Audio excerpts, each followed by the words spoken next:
नमस्कार, ये NB news देख रहे हैं आप। मैं हूं मोहित चौधरी और आप सभी का स्वागत है इस खास कार्यक्रम में। आपको बता दें कि देश में कोरोना वायरस की दूसरी लहर कहर बनकर टूट रही है। जिस रफ्तार के साथ में देश में कोरोना के आंकड़े बढ़ रहे हैं, उससे लग रहा है कि जल्द ही रोजाना नए मामलों की संख्या 2 लाख को पार कर जाएगी। पिछले 24 घंटों के आंकड़ों की अगर हम बात करें तो 1,68,000 कोरोना के नए केस सामने आए हैं। पिछले 24 घंटे में रिकॉर्ड 904 लोगों की मौत हुई है। कोरोना के नए मरीजों का यह आंकड़ा किसी को भी डराने के लिए काफी है। स्थिति की गंभीरता का अंदाजा इसी बात से लगाया जा सकता है कि देश में हर घंटे 7,038 नए कोरोना के मरीज सामने आ रहे हैं। वहीं हर मिनट की अगर हम बात करें तो 117 नए कोरोना के मरीज सामने आ रहे हैं, जबकि हर घंटे 38 लोगों को कोरोना अपना शिकार बना रहा है। कोरोना की पिछली लहर से इसकी तुलना करें तो 17 सितंबर 2020 को कोरोना ने अपना पीक हुआ था और इस दौरान पीक उसने छू रखा था। इस दिन 97,894 नए कोरोना के मरीज आए थे। पिछले पीक के चरम के दौरान देश में हर घंटे 4,079 नए मरीज ही सामने आ रहे थे और हर मिनट 68 लोग कोरोना की चपेट में आ रहे थे। कोरोना की पिछली लहर में मृतकों का आंकड़ा सबसे ज्यादा था, लेकिन साथ में आपको बताएं कि सबसे ज्यादा आंकड़ा 16 सितंबर को आया था। इस दिन 1,290 लोगों की जान कोरोना ने ले ली थी। हर घंटे करीब 54 कोरोना का शिकार बन रहे थे, लेकिन अब सभी की नजरें वैक्सीनेशन पर है। लेकिन कई राज्यों ने दावा किया है कि उनके पास वैक्सीन की कमी है और देश की जनता सरकार की ओर उम्मीद भरी निगाहों से देख रही है, क्योंकि सरकार तो कहीं और ही व्यस्त नजर आ रही है। कल दिल्ली में 10,774 10,774 पॉजिटिव केसेस आए थे। पॉजिटिविटी थी 9.43% और टेस्ट किए गए थे 1,14,288, मतलब 1,15,000 के करीब टेस्ट किए गए हैं दिल्ली में। और पूरे देश में कल देश का रात को जो रिपोर्ट आ रही थी उसमें 1,70,000 से भी ज़्यादा ऊपर क्रॉस कर गया नंबर। तो दिल्ली में भी नया मतलब लेवल पे कोरोना पहुंच रहा है और पूरे देश में भी। लोगों से बस यही अपील है कि भाई घर से तभी निकलें जब बहुत ज़रूरी हो और कोरोना को रोकें। घर से बाहर निकले तो मास्क लगा के। तो लगातार जो संक्रमण है तेजी के साथ बढ़ रहा है, लेकिन साथ में अभी किन ऐसे कौन से राज्य हैं जहां की स्थिति सबसे ज्यादा गंभीर है, तो आपकी टीवी स्क्रीन पर आप देखिए कि किस तरीके से महाराष्ट्र की अगर हम बात करें तो 63,294 संक्रमित आ रहे हैं। ये उत्तर प्रदेश की बात करें तो 15,276 दूसरा बड़ा राज्य है जिसके पास सबसे ज्यादा आंकड़े सामने आ रहे हैं। छत्तीसगढ़ की बात करें 10,521 मामले छत्तीसगढ़ से सामने आ रहे हैं। दिल्ली की हम बात करें तो दिल्ली में भी आंकड़े 10,000 से ज्यादा हैं। कर्नाटक की हम बात करें तो 10,250 और दिल्ली में 10,774 मामले हैं। और इसी के साथ में आपको बता दें कि ये कुछ राज्य हैं जिनकी स्थिति सबसे ज्यादा गंभीर है। और इसी के साथ आपको बताएं कि दिल्ली में जो कोरोना का रिकॉर्ड है वो टूट चुका है 11 अप्रैल 2020। आज की हम बात करें तो आज भी स्थिति लगातार गंभीर होती नजर आ रही है। बीते आंकड़े भी हम आपको लगातार तस्वीरों में दिखा रहे हैं और साथ में वो तस्वीर भी दिखा रहे हैं कि किस तरीके से 7 अप्रैल को 5,000 मामले थे और किस तरीके से 10 अप्रैल होते होते 7,897 में पहुंचते हैं और फिर एक दिन बाद ही 10,000 का जो आंकड़ा है वो क्रॉस हो जाता है। यानी कि हर रोज के साथ ही लगातार जो आंकड़े हैं वो बढ़ते नजर आ रहे हैं। उत्तर प्रदेश महाराष्ट्र के बाद दूसरा ऐसा प्रदेश है जिसमें बहुत तेजी के साथ जो आंकड़े बढ़ रहे हैं। लेकिन अब पूरे देश में लगातार ये कोशिश की जा रही है कि वैक्सीनेशन ज्यादा से ज्यादा किया जाए। लेकिन अब सबसे बड़ा सवाल ये सामने आने लगा है कि आखिरकार वैक्सीनेशन की कमी है कि नहीं है, क्योंकि राज्य सरकार, कई ऐसी राज्य सरकारें हैं जिन्होंने ये डिमांड की है कि उनके पास वैक्सीन की कमी है और केंद्र सरकार का लगातार यही दावा है कि वैक्सीन पर्याप्त मात्रा में तमाम राज्यों को पहुंचाई जा रही है। आपको बता दें कि हर दिन 50,000 से ज्यादा नए केस महाराष्ट्र में आ रहे हैं और साथ में 300 से ज्यादा लोगों की मौत हो रही है, क्योंकि महाराष्ट्र इस वक्त सबसे ज्यादा गंभीर राज्यों में से एक है। अकेले महाराष्ट्र में देश के 49% जो संक्रमित हैं वो वहां पर हैं। और इसी के साथ अगर हम आगे के आंकड़ों की हम बात करें तो आपको बताएं कि पूरे देश में इस वक्त 1,52,589 केस हैं। अकेले महाराष्ट्र में 63,294। लेकिन मौत की हम बात करें पूरे देश में 839 और महाराष्ट्र की अकेले की हम बात करें तो 394 मौत वहां पर हैं। पूरे देश में 1,52,589 केस और साथ में अकेले महाराष्ट्र में 63,294 349 मामले मौत के अकेले महाराष्ट्र से पूरे देश में आंकड़े जो है वो भी आप देख रहे हैं, साथ में लगातार जिस तरह की स्थिति है वो आप पूरे देश में देख रहे हैं कि किस तरीके से जो आंकड़े बढ़ रहे हैं। इसी को लेकर हम चर्चा करेंगे और आज की इस चर्चा में हमारे साथ मेहमान भी जुड़ेंगे। लेकिन सबसे पहले ये, आखिरकार जिस तरह के आंकड़े हैं उन आंकड़ों को लेकर आखिरकार सरकार क्या कुछ तैयारी कर रही है।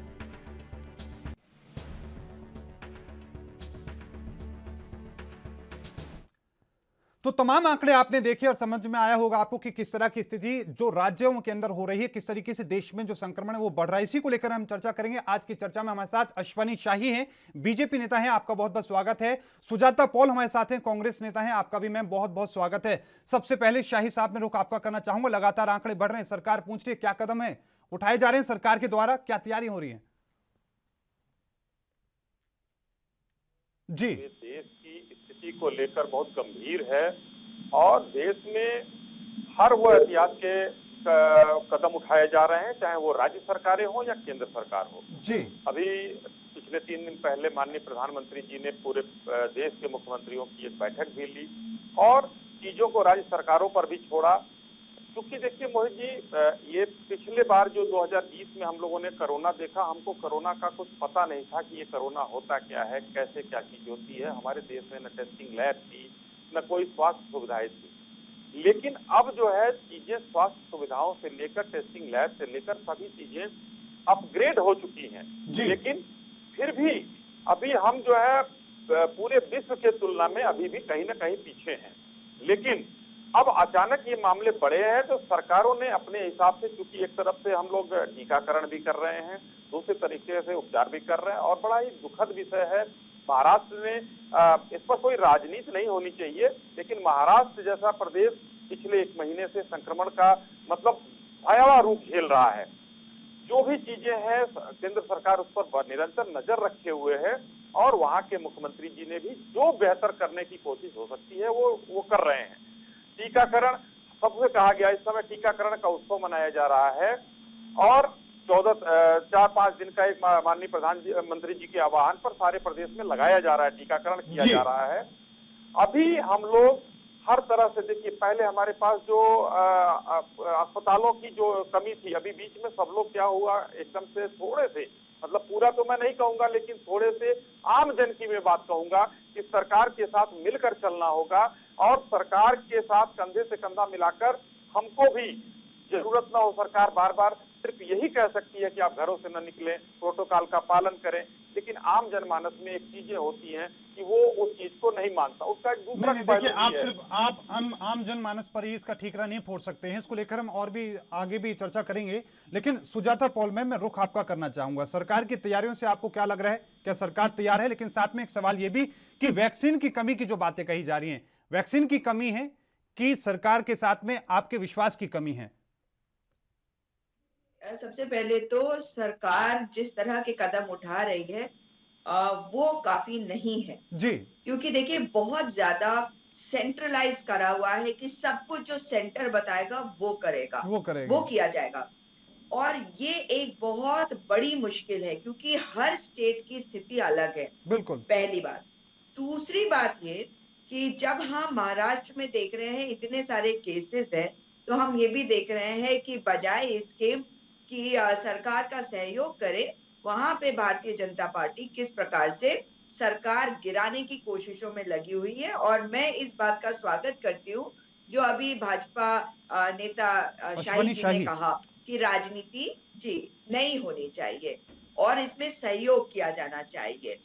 तीसरी बात, कुछ राज्य ऐसे जहां चुनाव है और वहां के आंकड़े हमें क्यों नहीं पता चल रहे हैं। चौथी बात, गुजरात के आंकड़े भी हमारे पास नहीं आ रहे हैं, महाराष्ट्र के आंकड़े अवश्य आ रहे हैं, मगर आपको याद होगा जब सबसे ज्यादा केसेस आ रहे थे तो महाराष्ट्र के साथ साथ गुजरात भी था। हमें पता होना चाहिए कि उस राज्य में क्या हो रहा है जी। और सबसे बड़ी बात, जब पहला वेव शुरू हुआ था और करीबन 6-7 हजार केसेस आए थे तो ठीकरा फोड़ा जा रहा था तबलीगी जमात के ऊपर। बाद में हाई कोर्ट से सबको क्लीन चिट मिल गई, ये कहा गया कि उनको जबरदस्ती उनके ऊपर ये ठीकरा फोड़ा गया, किसी ने नहीं फैलाया। अब मुझे बताइए कि स्ट्रैटेजी जो है वो चेंज होती रहनी चाहिए या नहीं। मैं उत्तराखंड से हूं तो मुझे और ज्यादा चिंता है। मैं मानती हूँ कि कुंभ हमारी आस्था है, बिल्कुल। लेकिन हमारी आस्था के साथ साथ क्या हम लोगों के जीवन को मुश्किल में डालने की तरफ नहीं धकेल रहे हैं, जिस वक्त हमारे पास वैक्सीन की कमी है और कुंभ में शाही स्नान हो रहा है। मुझे लगता है कि पहले शाही स्नान के बाद सरकार को इसमें रीलुक करना चाहिए। डबल इंजन की सरकार है उत्तराखंड में और उसे रोकना चाहिए, क्योंकि महाराष्ट्र की अगर आप बात करें तो आप जानते हैं जो प्रवासी चले गए थे वापस अपने राज्यों में, वे वापस पहुंच गए हैं महाराष्ट्र और अन्य राज्यों में। तो एक बहुत बड़ा कारण है कि रोजगार भी हमें बनाए रखना है, मगर उसके कारण हम लोगों को रोक नहीं पा रहे। पहली बार तो हमने तो अनप्लान्ड लॉकडाउन कर दिया था। अब लोगों के ऊपर ठीकरा नहीं फोड़ा जा सकता, क्योंकि ये तो सरकार को देखना है कि हमारे यहाँ नेशनल इम्यूनाइजेशन प्रोग्राम हम कई सालों से बहुत अच्छी तरह से चला रहे हैं, तो हम क्यों नहीं कोरोना वैक्सीन जो है लोगों को दे पा रहे हैं। उस पे हम कैप लगा रहे हैं। 6 करोड़ वैक्सीन हमने देश के बाहर भेजी है। आप भूटान का एग्जाम्पल देखें तो कहाँ 62% उन्होंने अपने वैक्सीनेट कर लिए लोगों को, जबकि हमने उन्हें 4 लाख डोजेस भेजे थे। मगर हमारा आंकड़ा जो है 6 से 7% के बीच में रुका हुआ है। तो ये चिंता का विषय है, सरकार को इस ओर कदम उठाने चाहिए। लेकिन मैम एक बात जो लगातार लोगों के मन में कोरोना संक्रमण बढ़ रहा है, इसका इलाज फिलहाल जो एक ही चीज नजर आ रही है कि वैक्सीनेशन होगा, तो लेकिन वैक्सीन की कमी की भी बातें कही जा रही हैं। राज्य सरकारें आरोप लगा रही हैं कि उनके पास वैक्सीन नहीं है। इस बात को हम समझने की कोशिश करें कि वैक्सीन पर्याप्त मात्रा में है या फिर सिर्फ ये राजनीति है या सिर्फ एक विश्वास की कमी है केंद्र के साथ। देखिए, विश्वास की कमी बिल्कुल नहीं है, क्योंकि सीरम इंस्टीट्यूट के आदर पूनावाला ये कह चुके हैं कि उनको अपनी प्रोडक्शन को बढ़ाने के लिए 3,000 करोड़ रुपए की जरूरत है। तो हमारी सरकार को इधर ध्यान देना चाहिए। मैं जानना चाहती हूँ कि पीएम केयर्स फंड में जो इतना पैसा आया, क्या वो पीएम केयर्स फॉर जिस चीज के लिए है, यानी कि चुनाव, क्या उसमें खर्च किया जा रहा है? क्या उसके पैसों को इस वक्त कोरोना के लिए खर्च नहीं करा जाना चाहिए? क्या ये इतनी बड़ी मुश्किल है कि अगर अदर पूनावाला कह रहे हैं कि हम रैंप अप कर देंगे तो हम बहुत सारे वैक्सीन बना सकते हैं। इसके अलावा और भी जो कंपनीज हैं जो बनाने में सक्षम है, क्या उनको इन्वॉल्व नहीं करना चाहिए? हम तो बहुत बड़ा देश है और हमारे यहाँ बहुत सारे फार्मास्यूटिकल कंपनीज है। अगर सरकार उन्हें लॉजिस्टिक्स और हर तरीके से मदद करेगी, टेक्निकल सपोर्ट में और केमिकल्स जो भी उनको चाहिए होंगे, जो भी इश्यूज होंगे, वो सारी चीजें अगर वो प्रोवाइड कर दी जाए, तो मुझे लगता है कि देश में बहुत ज्यादा जो वैक्सीन है वो प्रोड्यूस हो सकते हैं, क्योंकि अदर पूनावाला ये बात को मान रहे हैं। तो सरकार के ऊपर भरोसा कैसे किया जा सकता है अगर सरकार चुनावों में इंटरेस्टेड है और चुनावों की तरफ ध्यान दे रही है, मगर इस वक्त जो बड़ी दिक्कत है उसकी तरफ उनका ध्यान नहीं है। और रैलीज में देख लीजिए आप कितने लोग इकट्ठे हो रहे हैं और वहां का आंकड़ा नहीं आ रहा है। इसका मतलब है कि मामला कुछ ना कुछ गड़बड़ है। बिल्कुल, आज आंकड़ा हालांकि आया है, 4,000 से ज्यादा संक्रमित वहां के मामले सामने आए हैं, लेकिन शाही साहब इसी बात को और थोड़ा हम समझने की कोशिश करेंगे। ठीकरा आमजन पर फोड़ दिया जाता है कि लापरवाही उनकी तरफ से हो रही है। आप दिल्ली में जब होते हैं तो ये कहते हैं कि भैया हमें मास्क भी पहनना है, दूरी का भी ख्याल रखना है, लेकिन जब आप बंगाल में पहुंचते हैं या चुनावी रैलियों में आप पहुंचते हैं तो इस चीज को भूल जाते हैं। अब ऐसे में लोग पूछ रहे हैं कि देश में कोरोना बढ़ रहा है और सरकार चुनाव में व्यस्त है। मोहित जी, देखिए 2-3 बातें हैं। जैसे कि हमारी कांग्रेस की नेता ने अभी हमको बताया, बड़ा पॉइंटेड उन्होंने 4-5 मुद्दे उठाए और इस सरकार के द्वारा उठाए गए कदम नाकाफी हैं। मैं पॉइंटेड जवाब देना चाहूंगा इनका। सरकार ने जो कदम उठाए हैं, इस बार सरकार ने सभी राज्य सरकारों को दे दिया है कि आप लोग अपनी व्यवस्था अपने से कर सकते हैं। तो क्या ये अपने महाराष्ट्र पर सवाल उठा रही हैं या ये अपने छत्तीसगढ़ सरकार पर सवाल उठा रही हैं या केंद्र सरकार पर उठा रही हैं? पहले तो ये क्लियर होना चाहिए। दूसरा, मैं कहना चाहूंगा कि जो परिस्थितियां बन रही हैं चुनाव की, आपका भी और इनका भी सवाल था। चुनाव का आपने कहा कि दिल्ली में मास्क भी बताया जाता है और बंगाल में नहीं बताया जाता है। माननीय प्रधानमंत्री जी, माननीय गृह मंत्री जी, कोई भी ऐसी चुनाव रैली बता दीजिए जहां पर बिना मास्क के गए हों। दूसरी तरफ मैं ये कहना चाहूंगा, मैं अपने कांग्रेस नेत्री को जवाब देना चाहूंगा कि क्या कांग्रेस वहां चुनाव नहीं लड़ रही है? जहां के चुनाव का आईना हमको ये दिखा रही है, वहां कांग्रेस भी चुनाव लड़ रही है। तो अपने भी अंदर देखना चाहिए, सभी चीजों को एक बार आईना भी देख लेना चाहिए। तीसरी बात, तबलीगी जमात की इन्होंने बात की। तबलीगी जमात के ऊपर उस समय लगा था बाद में माननीय कोर्ट के द्वारा जो भी वहां साक्ष्य माना जाता है, लेकिन एक चीजें आई थी उस पर आप मीडिया वालों ने भी पूरी तरीके से सवाल उठाया था और हम लोगों ने भी सवाल उठाया।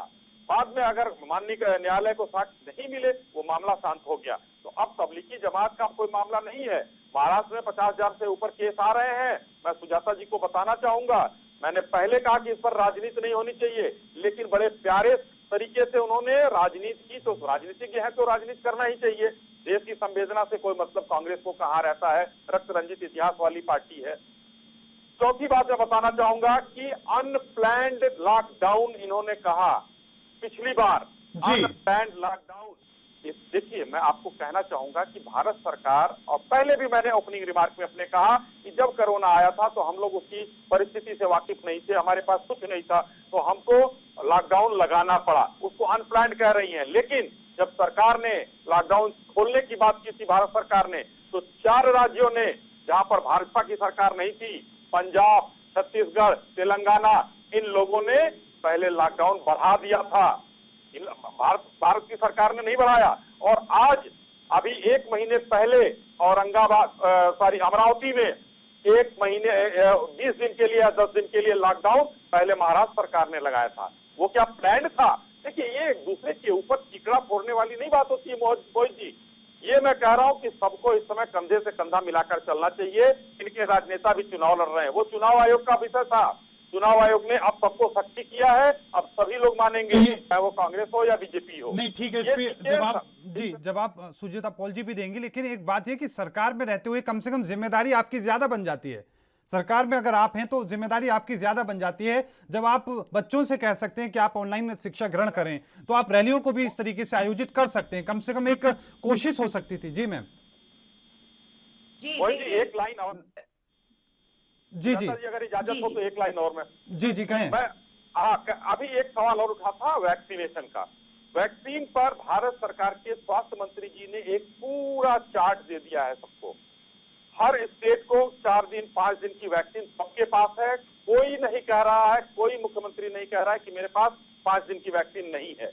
हाँ, ये जरूर कह रहा है कि नहीं, मुझे 15 दिन की दे दी जाए। अब वैक्सीन अगर मुंबई पहुंच गई और वो औरंगाबाद नहीं पहुंच पा रही है या धुलिया नहीं पहुंच पा रही है, तो ये वहां के शासन प्रशासन की जिम्मेदारी है। लखनऊ अगर पहुंच गई और वो जो है गोरखपुर और सहारनपुर नहीं पहुंच पा रही है, तो वो उत्तर प्रदेश सरकार की जिम्मेदारी है। मैं इसको कहना चाहता हूं। तो वैक्सीनेशन की कहीं कमी नहीं हो रही है। वैक्सीन प्रॉपर सबको चार्ट दे दिया गया है कि आपको अगले कितने दिन के लिए वैक्सीन दिया जाएगा और कितना वैक्सीन दिया जाएगा। हिंदुस्तान में वैक्सीन पर्याप्त है जिससे हम लोग लगा सकते हैं। जो अभी 45 साल से ऊपर का टीकाकरण चल रहा है उसके लिए वैक्सीन पर्याप्त है। आने वाले दिनों में कल अभी सुजाता जी और मैं आपको बता दूं, 3 कंपनियों की वैक्सीन आने वाले 1 से 1.5 महीने में आपके सामने और आ रही है जो हिंदुस्तान में निर्मित है। चलिए ठीक, सुजाता मैम जवाब दीजिए। जी, देखिए, अनप्लान्ड लॉकडाउन की ये बात कर रहे हैं जिस पर मैंने सवाल उठाए। मैं यही तो आपसे जानना चाह रही हूँ कि तबलीगी जमात की आपने बात कर दी और अनप्लान्ड लॉकडाउन की। जहां तक तबलीगी जमात है, आप कह रहे हैं कि उनके खिलाफ कोई सबूत नहीं पाए गए। तो अब आप मुझे बताइए कि उस एक्सपीरियंस को आप जब इस तरीके से बोलते तो आप माननीय न्यायालय पर सवाल उठाते हैं और आपकी सरकार है, आपकी पुलिस ने ठीक तरीके से तहकीकात नहीं करी, ठीक तरीके से एविडेंस नहीं लेके गए कोर्ट में, इसलिए हर हाई कोर्ट से छूट गए लोग। और कोर्ट्स ने इस बात को कहा, टिप्पणी करी अपने आदेशों में। देख लीजिए आप अपने आदेशों को, माननीय न्यायालय के आदेशों को, हर जगह उन्होंने कहा कि इनके ऊपर खामखा का ठीकरा फोड़ा गया है, इन्हें बलि का बकरा बनाया गया है। दूसरी बात, जब आप बात करते हैं कि कांग्रेस इलेक्शन में पार्टिसिपेट कर रही है या नहीं, तो आप इस चीज को भी तो मानिए कि सरकार में तो आप हैं, और अगर चुनाव हो रहे हैं और आप जा रहे हैं हर जगह पे रैलीज कर रहे हैं, हर जगह नियमों को ताक पे रख रहे हैं और लोगों की भीड़ इकट्ठा कर रहे हैं, तो बाकी पार्टीज क्या चुपचाप रहेंगे? वर्चुअल रैली का एग्जाम्पल सेट करते और सबको वर्चुअल रैलीज करते। आप तो पूरे सिस्टम का ही फायदा उठा रहे हैं और दुरुपयोग कर रहे हैं। तो सबसे बड़ी बात है कि अगर शुरुआत अगर करनी थी तो ढंग से आप कर सकते थे। मुझे याद है कि किस प्रकार से वर्चुअल रैलीज भी आप ही ने स्टार्ट करी थी ना, तो अब क्यों नहीं हो सकती थी? ये जो आपने सिस्टम पूरा तैयार कर दिया, लेकिन अब मैं फिर कह रही हूँ, स्ट्रैटेजी जो है कोरोना के लिए स्टेप बाय स्टेप अगर हम बना भी रहे हैं तो चेंज भी करी जा सकती है, क्योंकि केसेस जिस तरह से बढ़ रहे हैं, अगर अब भी हम समझ जाएं और आगाह हो जाएं और स्ट्रैटेजी चेंज कर दें तो बहुत बढ़िया होगा। आपने महाराष्ट्र की बात करी, बिल्कुल निश्चित तौर पर, चाहे महाराष्ट्र हो, उत्तर प्रदेश हो, मध्य प्रदेश हो या राजस्थान हो, मैं यही कह रही हूँ कि सेंट्रलाइजेशन खत्म होना चाहिए और जो सहयोग केंद्र सरकार को देना है वो देना एक अलग इशू है, मगर सरकारों को, राज्य सरकारों को ज्यादा फ्रीडम दी जानी चाहिए। और आपने मेरी एक बात का जवाब नहीं दिया कि नेशनल इम्यूनाइजेशन प्रोग्राम जिस तरह से हमने किया है, उस प्रकार से हम क्यों नहीं वैक्सीन जो है लोगों के घर घर तक पहुंचा सकते? आप कह रहे हैं कि 4-5 दिन की वैक्सीन मौजूद है, ऐसा नहीं है। अगर आप डेटा चेक करेंगे, एग्जैक्ट डेटा ये क्योंकि कल का है, मैं नहीं बोल रही हूँ, 2 से 2.5 दिन का है। और आपने मेरी इस बात का भी जवाब नहीं दिया कि अदर पूनावाला कह रहे हैं कि उनके पास वैक्सीन की शॉर्टेज है, प्रोडक्शन को बढ़ाने के लिए उन्हें 3,000 करोड़ रुपए की जरूरत है। क्यों पीएम केयर्स फंड से ये पैसा इस्तेमाल नहीं किया जा सकता? आप एक्सपोर्ट्स के बारे में भी कुछ नहीं कह रहे हैं। मैंने एग्जाम्पल भी दिया था भूटान का।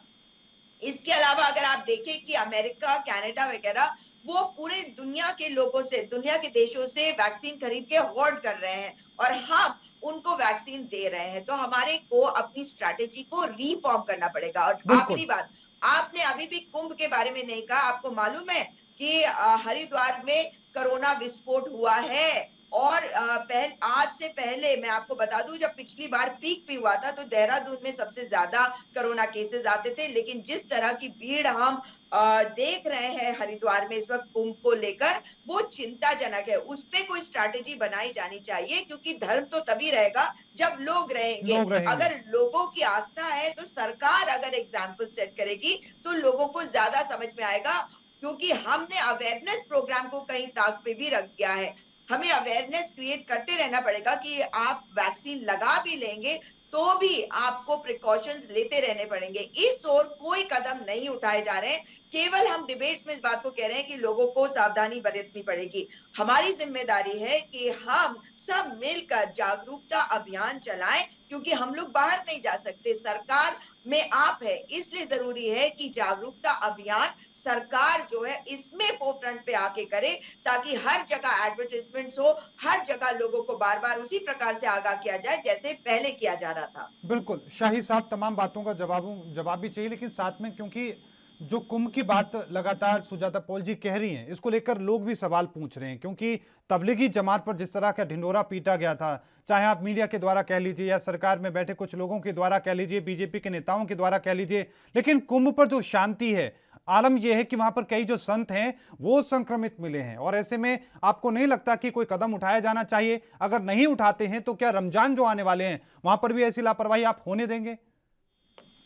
नहीं है, मैं एकदम सहमत हूँ आपकी बात से। कुंभ पर भी प्रभावी कदम उठाए जाने चाहिए। वहाँ के माननीय मुख्यमंत्री जी को वो व्यवस्था करनी चाहिए वहाँ की जनता जो है, जनता को जागरूक किया जा सके।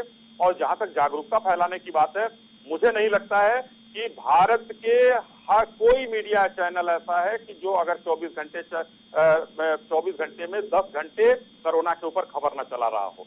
इससे बड़ा जागरूकता अभियान कुछ हो ही नहीं सकता देश में। जो हमारे मीडिया चैनलों ने इसका बीड़ा उठाया है सरकार के साथ, सरकार तो कर ही रहा अपना काम, लेकिन मीडिया चैनल इतना लोगों को आंकड़े बता कर, फिर भी देखिए, मैं आम जन के ऊपर ठीकरा फोड़ना नहीं चाहता हूं, लेकिन फोड़ना पड़ेगा। और मोहित जी, हमको आपको इसकी जिम्मेदारी लेनी पड़ेगी। एक आम जन होने के नाते हमको आपको अपने जबरदस्ती जो है बाहर निकलना नहीं पड़ेगा, प्रोटोकॉल का पालन करना पड़ेगा। और कांग्रेस के लोगों की बात मैं बताऊं, ये पीएम केयर फंड के पीछे पिछले साल से पड़े हैं, ऑडिट भी कराया, सब कुछ कराने की बात कर रहे हैं। आदर पूनावाला की तो बड़ी चिंता हो गई इनको। अभी पूरा जब तक ये किसान आंदोलन रहा, तो किसान आंदोलन पर ये कुंभ का जो सवाल उठा है, किसी कांग्रेस नेता ने नहीं कहा कि वहां प्रोटोकॉल का पालन नहीं हो रहा है। इस हर दिल्ली के चारों तरफ जो है भीड़ लगी हुई थी, कहीं कोई ना मास्क था, ना सोशल डिस्टेंसिंग थी।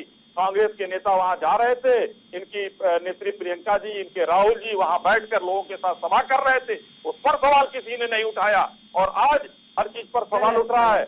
मैं बड़ा दिल करते हुए सुजाता जी गलत। ये कहने के लिए तैयार, मैंने कहा है माननीय मुख्यमंत्री जी को कुंभ पर भी कोई निर्णय लेना चाहिए, जैसा कि उदाहरण ठीक। माननीय योगी आदित्यनाथ जी ने प्रस्तुत किया। मोहित जी, किसी भी धार्मिक स्थल, मंदिर हो, मस्जिद हो, गिरजाघर हो या गुरुद्वारा हो, 5 लोगों से ज्यादा वहां पर पाए गए तो उनके खिलाफ कार्रवाई की जाएगी। चलिए ठीक है, इस पे पहले कमेंट आपने, क्योंकि किसान आंदोलन का आपने जिक्र किया, राहुल गांधी, प्रियंका गांधी का नाम आपने लिया है, इसको लेकर भी बातें हो रही हैं। सुजाता पॉल जी, जवाब।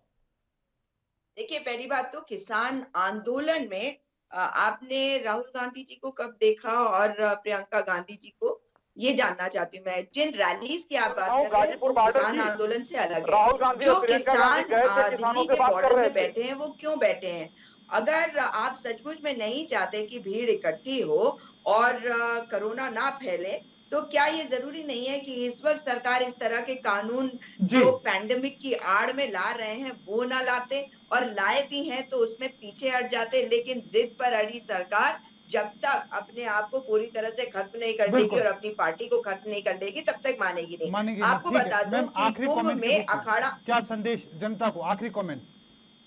देखिए, मैं ये संदेश सबको देना चाहती हूँ कि सबको ही सावधानी बरते, क्योंकि भारतीय जनता पार्टी की सरकार 2022 में जहां-जहां पे चुनाव है वहां से जाएगी, इस साल जहां-जहां चुनाव है वहां से जाएगी, जी 2024 में देश से जाएगी। लेकिन ठीक। आपको आत्मनिर्भर बनने को अभी भी कह चुकी है। और आपको बता दूं कि अखाड़ा परिषद के अध्यक्ष महेंद्र नरेंद्र गिरी जो है, वे बता रहे हैं कि किस तरह से वहां पे सावधानी बरती जाए। मगर ये भी कहा जा रहा है कि वहां पे बहुत सारे संत ऐसे हैं ठीक है मैम। जो कोरोना पॉजिटिव हो गए। इसलिए आप लोग अपनी सावधानी बरतिए, इस सरकार पे भरोसा मत करिए, और कोरोना वैक्सीन जैसे ही आपको लग सके आप लोग लगाइए, ठीक। मगर प्रिकॉशंस तब भी लेते रहिए। ठीक है अश्वनी शाही जी, मैं आपका आखिरी कमेंट लेना चाह रहा था, लेकिन समय सीमा हमारे पास जो थी वो खत्म हो चुकी है। आप दोनों मेहमानों का बहुत बहुत धन्यवाद हमारे साथ आज चर्चा में हिस्सा लेने के लिए। तो लगातार कोशिश हम ये कर रहे थे, जिस तरीके से वैक्सीन की कमी की बातें कही जा रही थी, जिस तरीके से लगातार आंकड़े बढ़ रहे हैं, उसको लेकर सरकार क्या कुछ तैयारी करती नजर आ रही है। लगातार खबरों के लिए देखते रहिए एनबी न्यूज। मुझे दीजिए इजाजत, धन्यवाद।